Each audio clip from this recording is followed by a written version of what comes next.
looks cut off.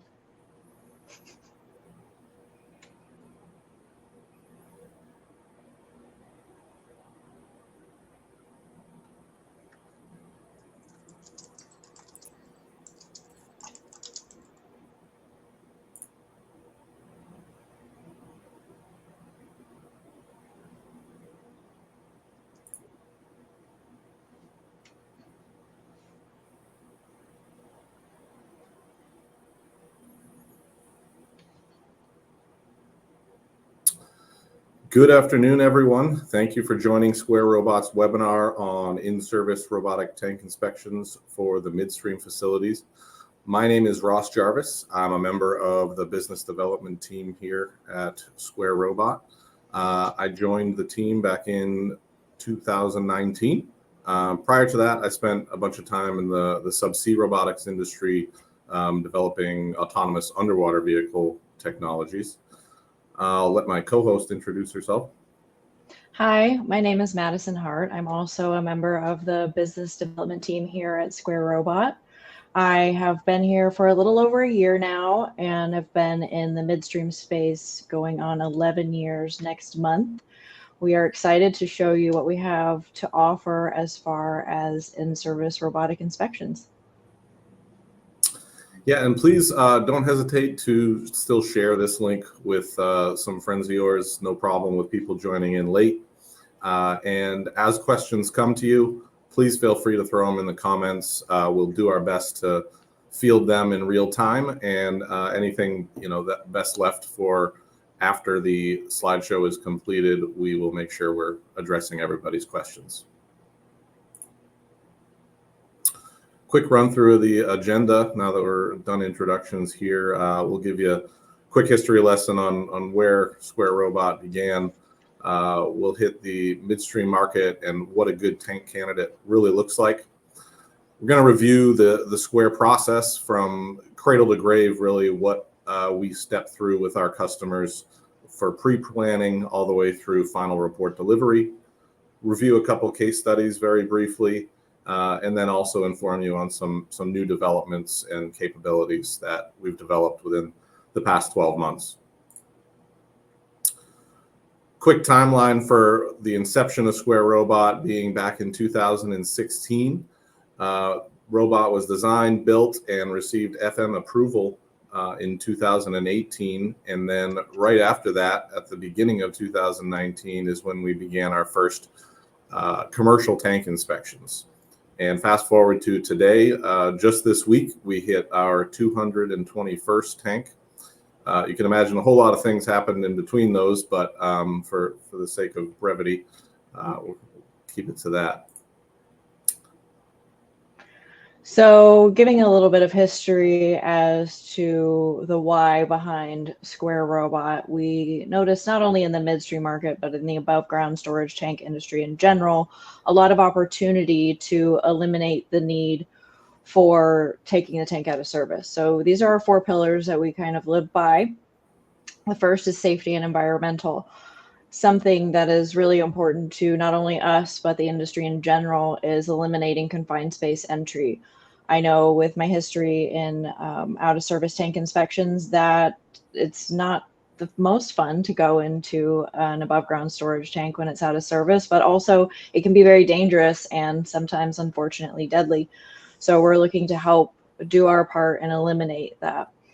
Another thing is emissions. As we know, the movement to go green is really prevalent this day and age, and we're helping reduce emissions. So with every diesel tank that we are able to keep online, we're eliminating about 5 tons of emissions. And then with gasoline, we're looking at about 20.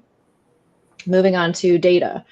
We are getting about 3 to 4 UT readings per millimeter with our technology, and that equates to roughly 18,000 readings per square foot. So you have a lot more confidence when you are taking this data and making decisions with your asset, whether that be via RBI, it can go into an EBA program, any of the digital platforms that have come out in the last 5 years, which I've seen several of them, and it's amazing what that can do. So we're able to give a lot of data to help support that, as well as similar service. I know that's something that's pretty prevalent in the above ground storage tank industry, but we're giving even more data to help you feel confident in what you're doing with that.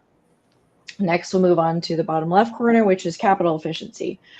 So obviously taking a tank out of service is going to cost more than keeping a tank online and being able to see what's going on with our technology while keeping the tank in service. So we're averaging about $300,000 to over $2 million in savings per tank.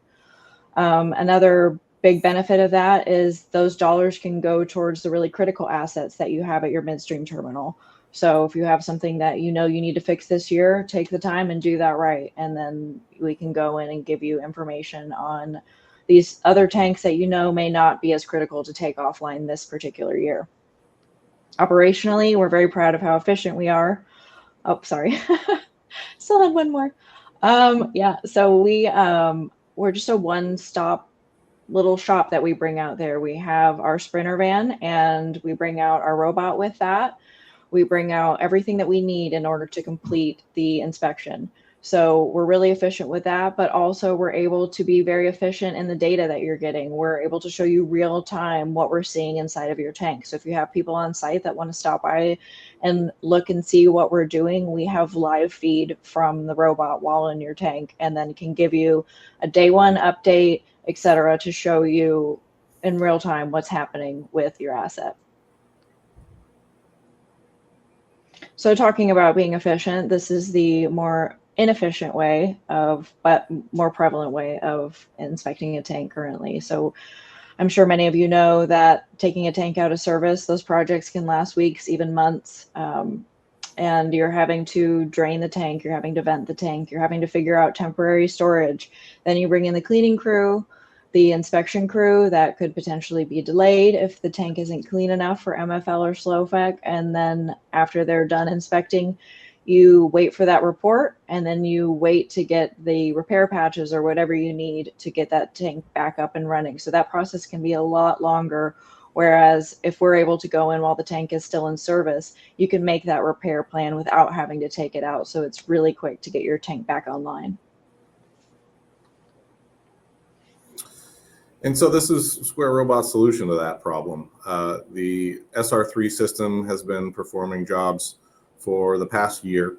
It was redesigned and rolled up a lot of the lessons learned and feedback that we got from our field crews and our customers as well, from the SR1 platform, which surveyed well over 100 tanks itself. It's got improved navigation. It's got improved material compatibility so that we can get the system into a much wider range of products. It's got fully designed and built custom thrusters by Square Robot for this exact sort of application, which gives us a lot more power and also allows us to operate in more viscous products. The list on the right there, you can see the typical applications that our system is used for. Phase array UT bottom thickness measurement. We're going to go through a couple more of these in future slides, but bottom settlement, mapping, visual inspection, and then also earlier this year, we successfully scanned a fiberglass line tank. We can do up to 60 mils, and we can also identify disbondment that's occurring with fiberglass. And last but not least, one of the newer developments is our ability to inspect the shell wall as well. Taking a look at our track record of these 221 tanks, you can see a little bit of divvying up of the products we've been in. But to the right, you'll see a list of the products we've mostly been in. So water, diesel is kind of where we got started. And now, like Ross was talking about with SR3, we're able to get into lower flashpoint products like gasoline. So we have an average of 70% of the tank bottom that we're able to get those 18,000 readings per square foot on. So depending on the appurtenances that are in your tank are going to determine how much we're able to cover, right? Same with MFL technology. So when we go in there, we're going to pre-map our mission, and the robot is fully autonomous, so it'll get in there, do its thing, and get all the readings. We've been able to eliminate over 138,000 confined space labor hours. 1.6 million pounds of CO2 emissions and over $64 million in cost savings. And in my opinion, I think that's a pretty conservative amount.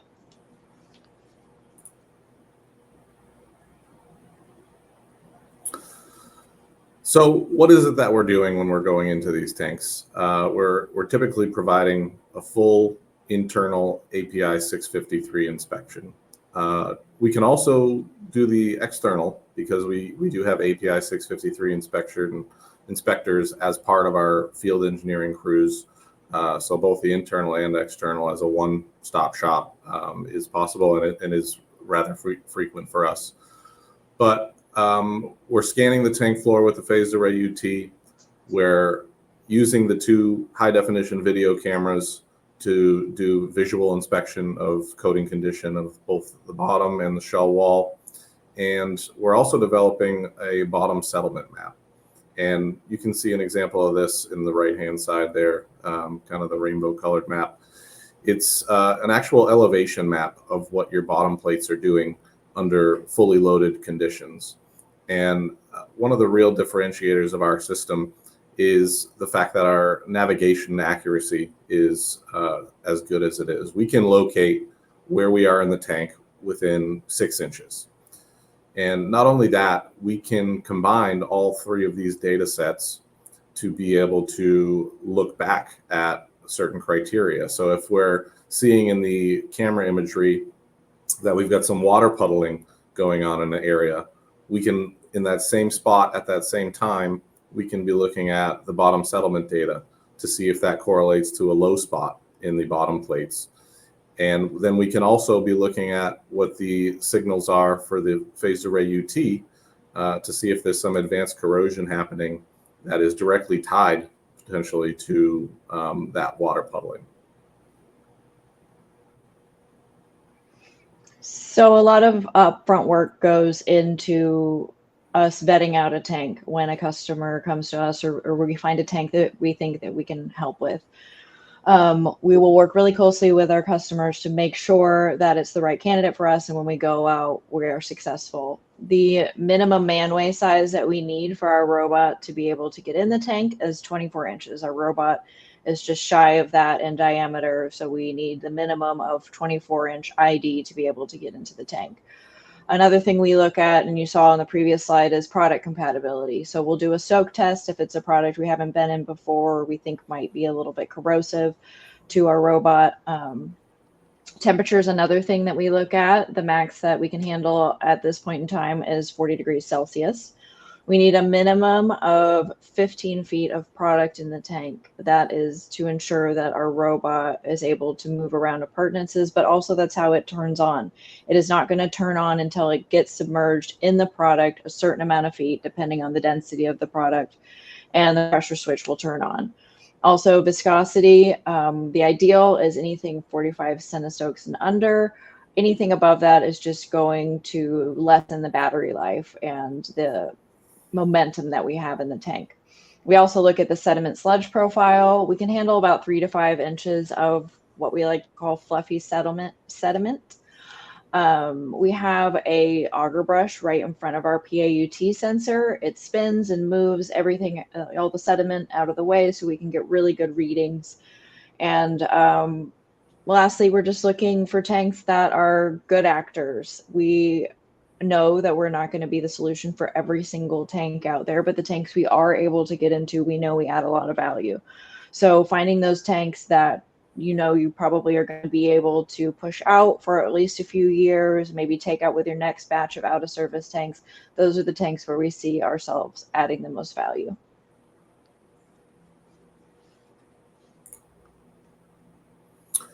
So kind of diving into the Square process, at the early stages of planning for a job, we're going to start gathering some information from our customer. And really that just looks like a general assembly drawing, some floor plate layout drawings, and we'll also send out a questionnaire that is going to call out some key information that we really need to know about ahead of time. What's interesting about our offering is we do not need the tank to be fully locked and tagged out while we're in there. We are a swimming robot, but we can withstand some amount of flow happening, whether it's coming into the tank or leaving the tank. And so discussing what sort of flow situation we may have ahead of time is very important. And what you can see in the middle there is a flow velocity analysis that our engineering team had put together. And it just shows an area of the tank where we would have to proceed with caution with the robot, because there are some higher flow rates there. And then that would tie directly into the max accessible bottom area estimate that we also develop ahead of time. So whether it be a flow area we need to keep out of, or obviously we can't drive the robot underneath roof columns, so we have to keep out areas there with sufficient space to allow the robot to make turns while not bumping into everything. And really this just sets the baseline of expectations before we start a job. And it's just a really good way of kind of ginning up good conversations about what success looks like for a particular job. So when we show up, as Madison alluded to earlier, generally we are pulling in with our Sprinter van, and we got the robot back there. We have our operations office where the field engineer is remotely conducting the inspection from. There's a very small 1/4-inch diameter tether that's running from the operations van up the side of the tank and down into the tank, which is connected to the robot. There's no power running through this. This is just communications, just a very small fiber optic link so that we can communicate. The image on the right is how it looks like for international work. So obviously we have to air freight our equipment. But for all of North America, you'd be looking at us arriving in our Sprinter van. And one of the first things that we're going to do each day before the robot is placed in the tank is step through our PAUT calibration and function testing, really just meant to make sure that the sensor is operating 100%. And when we're in there, we're going to be collecting the best data possible. So a little more about our phased array UT. It is about a 12-inch long sensor, 256 elements, and we are collecting about 18,000 individual UT data points per square foot that we're scanning. So just a massive amount of data. And what's unique about phased array UT is not only its ability to detect indications down to 75 thousandths of an inch, but we can tell you whether those indications are soil side or product side of the plate. The video up above here shows a great view of just how close we can get to the shell wall with this phased array UT. So we're getting right up within a 1/2 inch of the shell wall in that critical zone, which obviously that is a very important part of your tank to try and get as much UT data as possible. So once we have gotten the robot in your tank, the sensors on the robot start figuring out what else is in there.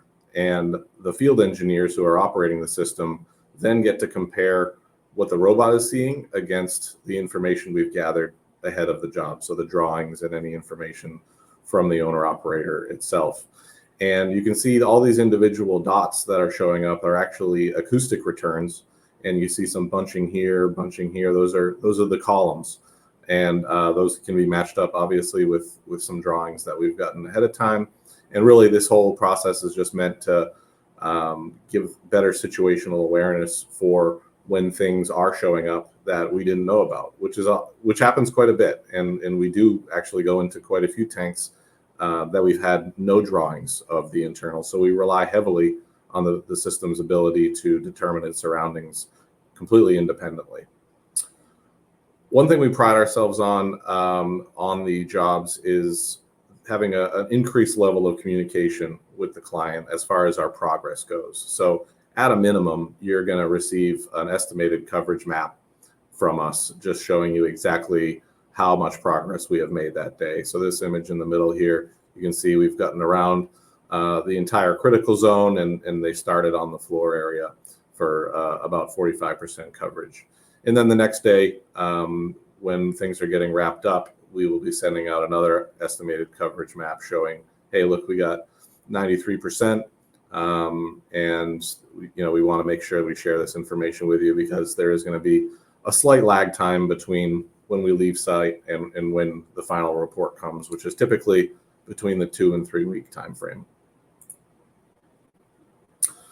For roof launch applications, days typically go according to these steps. If it's the first day, we're obviously mobilizing right off the bat.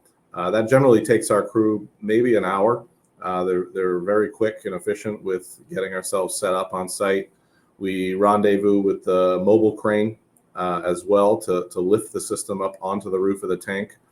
Once we get in there, we have about 6 to 8 hours of battery life in order to conduct the scan for that day. And just to give you an idea, we can typically do a 60-foot tank if we have a full day of work available to us. And at the end of the day, when we recover, we will bring the robot back down to the ground, and we'll need to recharge the robot overnight if we're going to be coming back for the next day, because the lithium-ion batteries that are stored within the robot, they can't be removed, and so those are recharged overnight. And then, of course, after the job is completed, the post-processing starting, which leads to the final report. So Ross talked about the top launch, and now I'm going to talk about the side launch. The SR3, shown here in the bottom right corner, can be top launched or side launched, but the SR1 can only be top launched. So the side launch is new to us as of last year. You can see in the image on the left, we have a manway adapter, a 24-inch gate valve, and a vehicle chamber. The vehicle chamber, which you can also see in the picture on the right, the turquoise color, we bring out every single time we are doing a side launch job. So we'll bring out the robot and the vehicle chamber, but the manway adapter, we can either rent out to the customer, or we can work with them on getting it fabricated if you don't already have one installed on your tank. This is going to be installed when the product is dropped below the manway, or a hot tap, however the customer wants to do it. It can be dropped below the product, can be dropped below the manway at any point in time. So if you want to do it a year in advance and put on the manway adapter and gate valve, or even a day in advance, which I have done with a customer, it's up to the customer however they want to install it. So we'll just come out, put on the vehicle chamber, and start our process of the side launch, which Ross will go into more detail on the next video slide.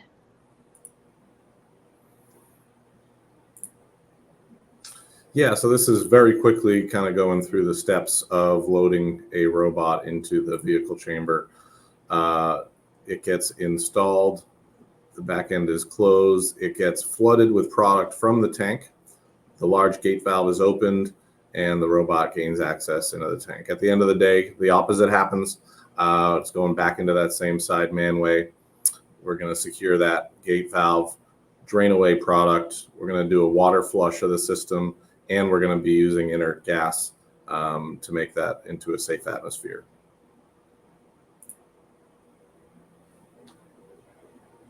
So showing what the post-job data processing looks like. To the left, you'll see the blue image where the robot has touched the tank bottom. So anywhere that the robot has covered on the bottom of the tank, that's what you're going to see there. That's different than the middle image, which is our PAUT coverage.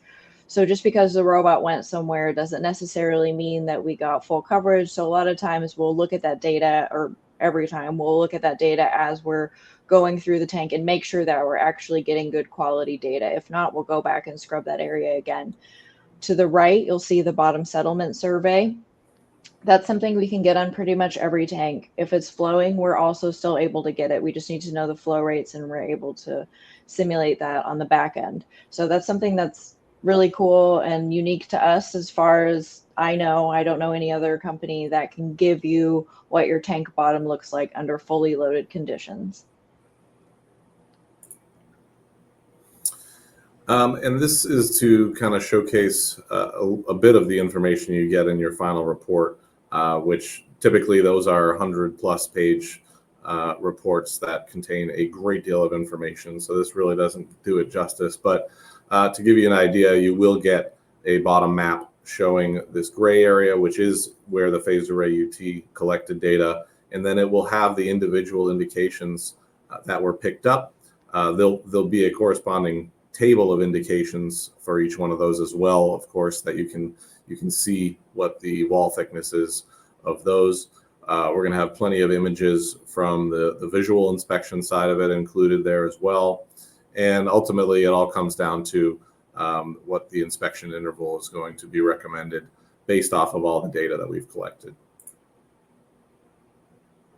A few case studies just to run through with you guys of tanks we've done. This one is a 131-foot diameter diesel tank. We only had 5 days to get inspection on this tank. So traditionally, 131-foot diameter could take us 9 or 10 days. Since we only had that limited time, we went in and made sure to get the critical zone first, and then we were trying to touch as many places as possible. On this particular tank, we were able to touch every single plate, which is so awesome. We processed that data and we were able to extend the out of service interval for another 15 to 20 years for this customer. The next one we're going to look at is, this one actually had a sister tank across the street. That tank was filthy when they took it out, and I can't remember if they had to do a full bottom replacement, but I know they had to do a lot of repairs. So they assumed that when they went in this one that it was going to be same case scenario, but it wasn't. It was actually really, really clean. So that was a huge win for this customer and for us, and we were able to extend the life of this tank out 20 years.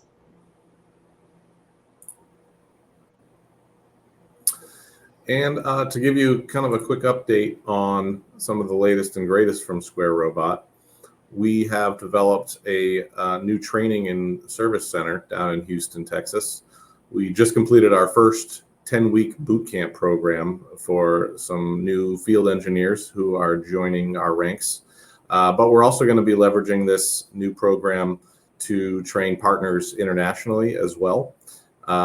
We very much encourage anyone who is interested in seeing our robot in action, seeing the full side launching process, to come down to this new facility, because we have a 25-foot diameter training tank with a side launcher system on it, and we can perform simulated full-on inspections just as we would perform them in the field at this facility. So one of the parts of our job that we have to rely on other companies for is a mobile crane to get us up to the roof of the tank. And we've recently added a Bocker lift incline system. And this is really key for instances where a mobile crane either can't gain access next to a tank, or it's just going to be very cost prohibitive and extremely expensive to bring in a big mobile crane for a 10-day job. So what's slick about this system is we can tow this right behind our operations van. It requires no rigging whatsoever. There's no complex lift plans. All we really need is a stable ground area near the tank to set this up, and the robot safely rides up this material lift elevator, really, in the metal basket that you see at the top of the tank there.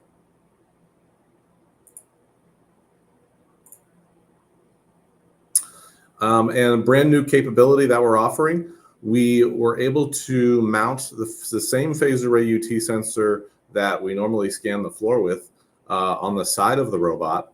And our software engineering team was able to do a bunch of work that allows us to now systematically swim up the shell wall of the tank and collect UT data. Now, typically, this is really more advantageous and realistic for insulated tanks, because as you can imagine, an extremely expensive process to have to remove insulation to do a shell inspection of any kind. But this is something that our customers had asked us if we could do, and we were happy to look into it and make that happen.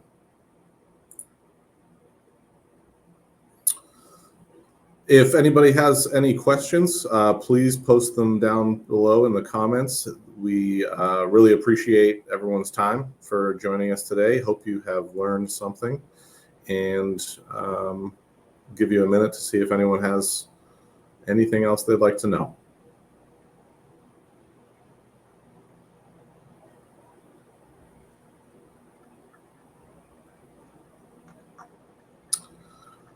All right. Well, thank everybody for their time today. And please don't hesitate to reach out to us if you have any tanks that you think might be good fit for our technology. We are more than happy to do the legwork of looking through some drawings for you and helping determine, if your tank is a good candidate, because we realize that we're not the right solution for every single tank, but we can be a really useful tool in your tool belt for certain situations.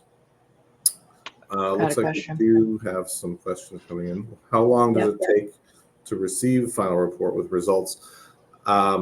Typically, it's 2 to 3 weeks is where we're at now. Believe it or not, about a year and a half ago, this was taking us 2 to 3 more longer time frames than that. And we've really spent a lot of time and energy in building up our analysis and reporting team to bring that down to a much quicker delivery time.